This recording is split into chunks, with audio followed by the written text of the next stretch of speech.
Jess Arce, America's dyslexia expert, and this is Dyslexia Awareness Month. So every day this month I am busting a myth about dyslexia, and today is myth number 17. Dyslexic people are absent-minded. Well, we're not absent-minded. The thing is that our memory is not as fine-tuned as you normies. So very often it's hard for us to remember multiple tasks given. That's one of the first things I actually knew about dyslexia before I even knew I was dyslexic. I was talking to another mom of a dyslexic child, and we were comparing notes about our children. And she said, my daughter can't do 3 things. I would tell her to go upstairs, brush her teeth, get dressed, and come back down, and she'd go upstairs. And then she'd holler downstairs, Mom, what did you want me to do? And that is very common amongst dyslexic people. So I actually have a wonderful solution to start helping your child remember to do multiple tasks. And that is, you can make them little flashcards with pictures on them and also write down what it is so they can start to recognize the word.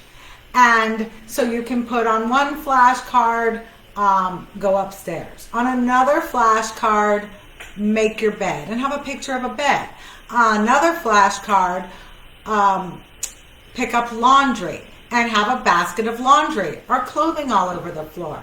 And on the next flashcard, you can have a picture of a washing machine so she knows to bring down her laundry to wash it.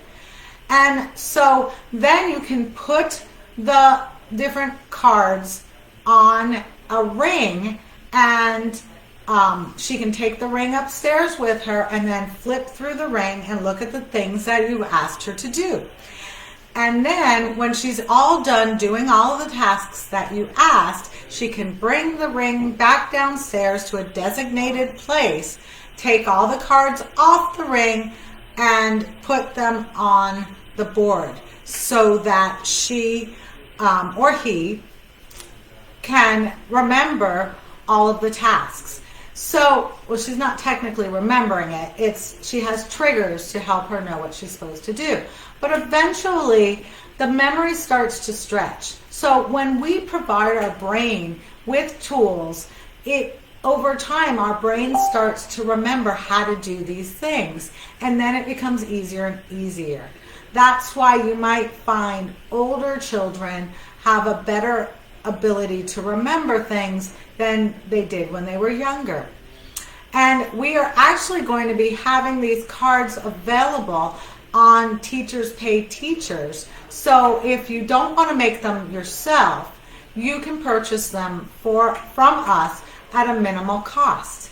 So we will add a link to the Teachers Pay Teachers site so that you can access it.